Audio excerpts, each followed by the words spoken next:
Let's guzzle down some bliss today. I love you. Be blessed. Hello, my friend. Welcome to the Blissful Breakfast with Breegs. It's an absolute pleasure to have you today. Let's guzzle down some bliss today, huh? Let's go. Actually, I have nothing in here. I got some stuff in here though. We got some nice Ultima electrolytes. They're very scrumptious. Love it.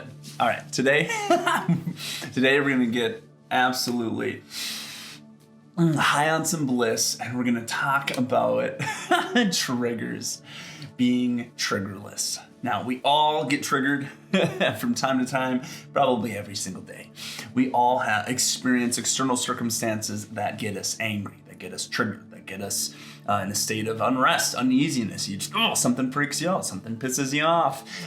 Your neighbor complains about your lawn and they have a throw a fit. Yeah, so we all experience triggers. And this is a weird topic for our episode number 2, but I feel like it is vastly important, especially in the past year. My wife Mary and I have just gone at our triggers and jumped on them, because the triggers are actually a gift from the universe. Phil Good says this: triggers are a gift from the universe. They are merely a message, a signal, letting us know that, you still have some unresolved trauma hanging out in your body. You have a little inner child that needs healing, that needs some love, that needs your support, that needs to be heard and seen. And so this is honestly one of the biggest things that I've done for myself that leads me to being blissed out, that leads me into joy. Because, hey, when you actually deal with the stuff that pisses you off, you can resolve that, and then it's easier to be in an enlightened, blissful state. It really is. Like, I'm addicted to figuring out my triggers and to just jumping into, oh my gosh, what set me off today? What's the real reason behind it? Because there's always a reason. Every single trigger you experience, every time you get mad at a politician, every time you get annoyed at a friend, every time your spouse or partner or significant other or a friend or a family member says something to you and it irks you and you're like, and you want to defend yourself, you want to prove your point. Every time it just shuts you down, that's you, not them. Does that make sense? For example, this past year, I got triggered by Mary, my wife. I had asked her to do something for me multiple times. She's kind of the CFO in our relationship. She handles all the deets, the mail, the finances, and anything CFO or admin related, she does. Now, I cook and do dishes. I do a lot of other things.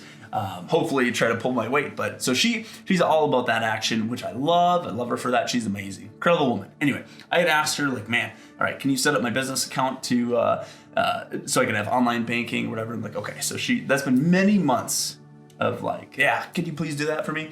She said she was going to do it. And I had went to check and it didn't work. And I was like, oh my God, it doesn't work again. And that had happened multiple times. It didn't work. Now, I got triggered. I just shut down oh my God. Well, I was so pissed. It was what is going on? Now, my logical brain stepped in and said hey, she actually called the bank today. She tried to get in, but the password didn't work. There was some weird thing that happened. She tried. She made her best effort. She's actually been really busy lately. She's been taking on a lot of different things. And so she doesn't have time, and she even made time to do it. She's good, totally makes sense. I could say, my logical brain could be okay, totally fine. No worries, maybe could you do it next week? Or maybe, can I help in other ways or whatever? But my heart, my feelings was just overwhelming. My emotions were shut down.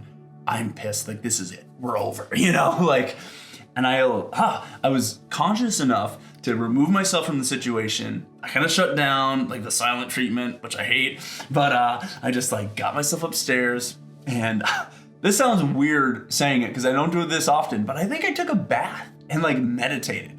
I don't normally take baths.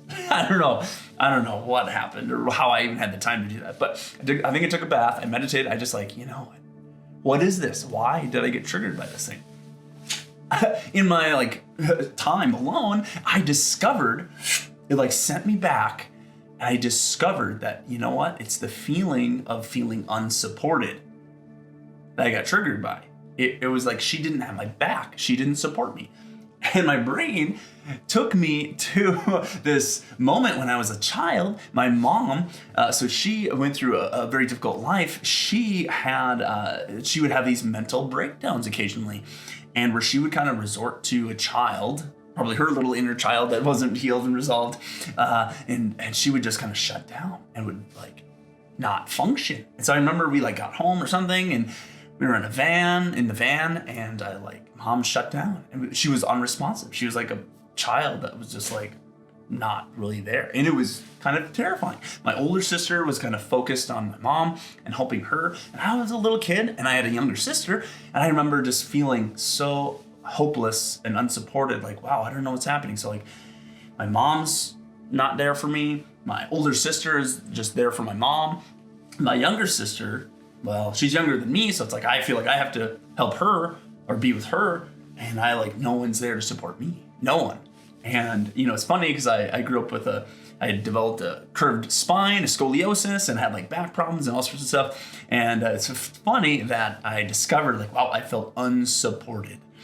Like no one has my back. And I had this crazy revelation of like, wow, that may be a wound from my childhood that's still in there that is waiting to get some love. And every time, I don't know if it's a friend bails on me or or Mary doesn't show up for me or isn't there to support me, or a family or other things, I get kind of triggered, and it's like, no one has my back. I have to do it myself.